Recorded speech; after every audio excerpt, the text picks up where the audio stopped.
How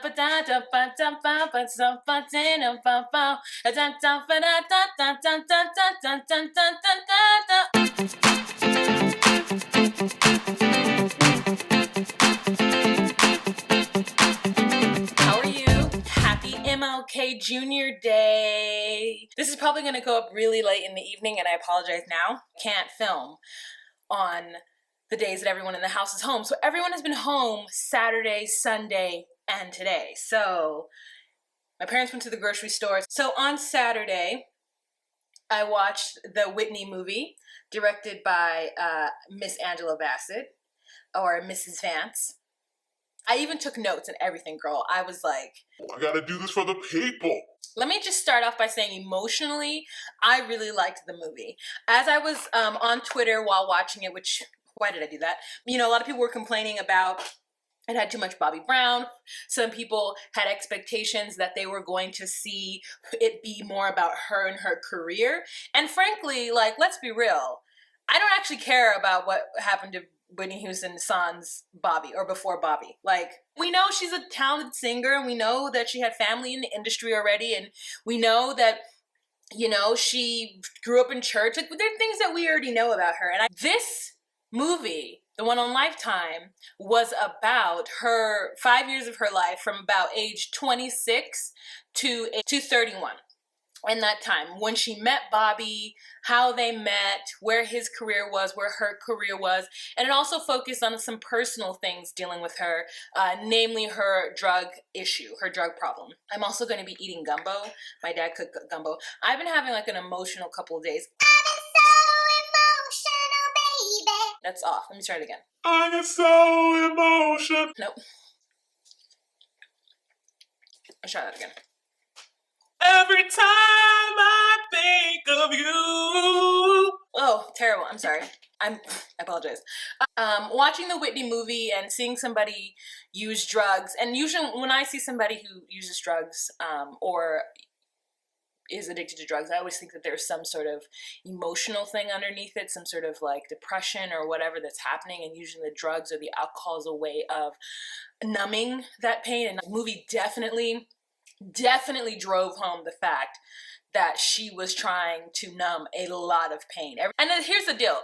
In the 80s, everyone was doing coke. Right now, everyone is doing coke. So I'm not, you know, judging her for her coke addiction, because it happens to the best of people. You know, some people make it out. Robert Downey Jr. Some people don't. Rick James. Cocaine, I hear it's a hell of a drug. Let's get on with my notes here. Okay, so I thought the opening was great. I thought she was looking fly. I thought her homegirl Robin was looking fly. I thought the music in them, they did that bum bum bum bum, that Luther Vandross, and oh my love. That was the opening. It was fantastic. I was in it. I was like, that caught me. It like snatched me by my throat and pulled me into the movie. The guy who they cast as Bobby Brown, girl, like, he is not cute in the face, but that body, boy, that body. And let me say that Miss Yaya, spot on casting. However, Yaya is literally the skinniest woman I've ever seen in my life. Like, she's rivaling Michelle Williams from Destiny's Child right now with the skinniest black woman in television. Like, girl, you small, girl. Like, and I thought that Deborah Cox killed it with the vocals, because, you know, Deborah Cox was the one who did the vocal. And like, there were times where I was like, I knew it wasn't Whitney, but technically some of the Whitney-isms Deborah did, I was like, is that Whitney? You know what I'm saying? Like, Whitney does a thing where she, like, her vibrato is so, like, perfect. You know, it's like her vibrato is like a bouncing ball jumping on a cord. I don't know how to explain it, but Whitney's vibrato is very, very amazing and identifiable. A lot of people were talking about that sex scene, girl. It was good. That was some nice lovemaking. I was like, girl, Angela, You telling the story, girl. I wonder if she was actually singing and they just kind of dubbed over it. Because that's what I would want to do. I would want to, because I don't know that I can lip sync. I'm not good at it. I'm not good at like being like,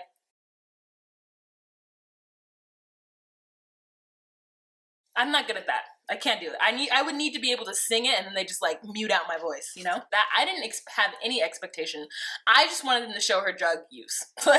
And they did, and I was satisfied with that. I think it's important, and it's not important, because I don't want people to be like, oh, you're carrying down Whitney's legacy. Like, no, you're not. We knew that she was like kind of crazy with Bobby. Like, we knew it. just social media wasn't what it was then. Like, she was able to be this kind of celebrity without anyone really in her business. And I also did not realize how young Whitney Houston was, because when she came out with her first and second album, I was so young. I was like 6, and I just didn't realize how young she was. To me, Whitney Houston has always looked like an adult. Like, she's never looked like a young person. I mean, it's because she was. Like, Whitney didn't start out in her teens, but she was giant in the 80s, and she had an image, and she had something that she was putting out there, and she was black bubblegum pop, and everyone loved it. And so it was kind of like Rihanna and Beyonce put together, like the polishedness of Beyonce with the youngness of Rihanna. So I'm not surprised that she got caught up in a lot of stuff at a very young age, that she used it to numb it, because when you're that big of a celebrity, like, it's got to be hard. And then you meet some like guy who's down to earth, or used to dating like Eddie Murphy, and then you go with this like R&B's bad boy, like you go with Bobby Brown. And I had to take a trip down memory lane and listen to some Bobby Brown tracks, and I'm telling you, like, that he has some jams. Like, he had some jams, you know what I'm saying? And as a matter of fact, blows my mind you would even talk to me, because a girl like you is like a dream come true, a real life fantasy. I'm wondering, did he write that about Whitney?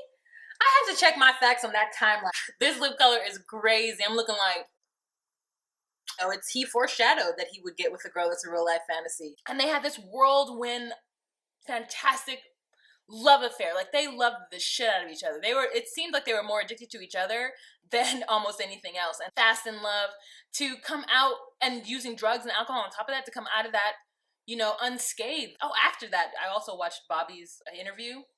I mean, I still felt like he respected her. I just wanted him to take that damn hat off. Also, La Princia, he named one of his children La Princia. I'm sorry if anybody's out there knows a La Princia, is named a La Princia, but because that's real cool that he wrote. Let's talk about the fashion, ladies and gentlemen. Oh my God, Miss Yaya. Oh, Whitney, like that wedding? Girl, I don't remember pictures of that, but I am going to require one of those hats when I get married. It was like 20s. Girl, she was slaying it. Slaying it before people even knew what slang was. Her mother, however, was wearing some Ursula the Sea Witch, like purple monstrosity on top of her head that I did not care for. And I was like, they panned to her twice, and I was like, girl, what is that? Like, what is happening on your head, mama? Like, even if it happened in real life, like, sissy girl, who told you?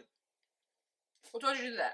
You know what I'm saying? It was a lie if a lie was ever told. My favorite outfit was the one where the guy who fights bulls, that was that jacket, and it's like up to here.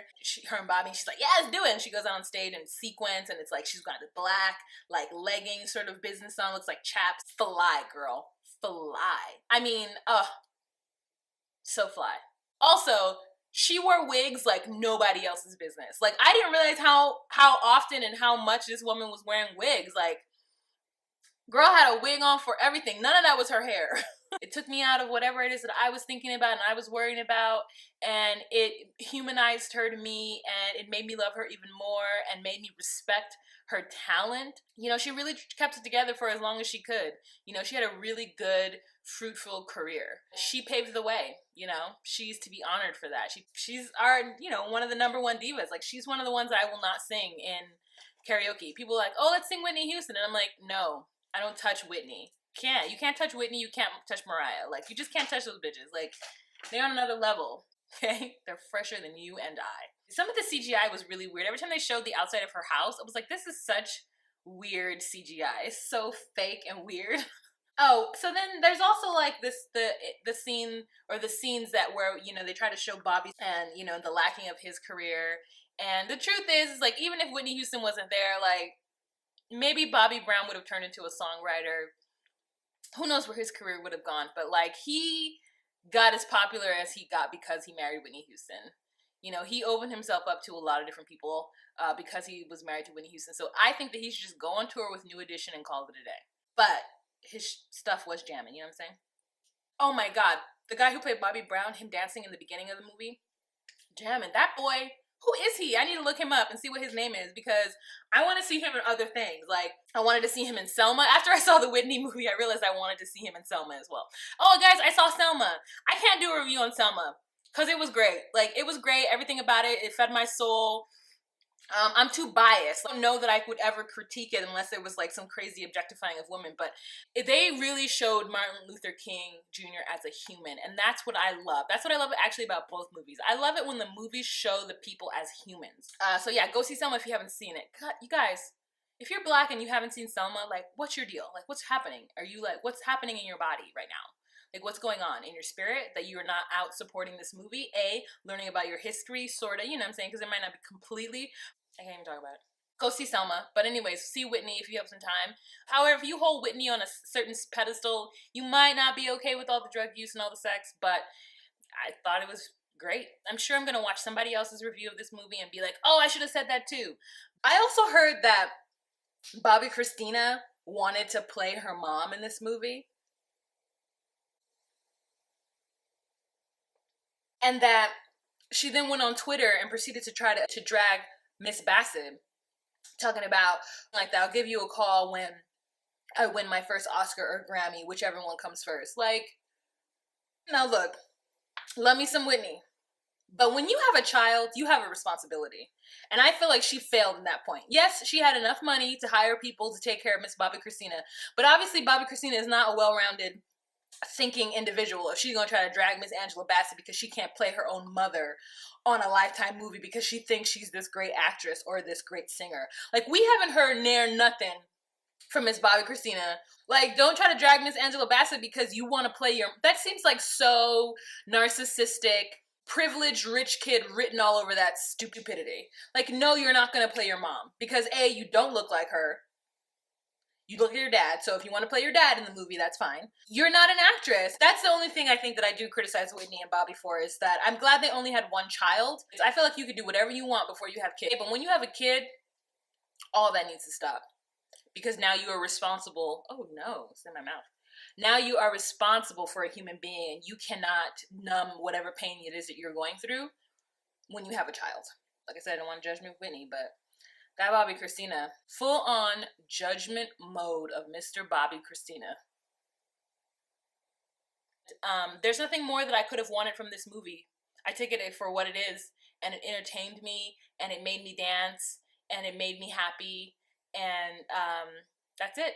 So thanks, guys. Have a fantastic day. Bye.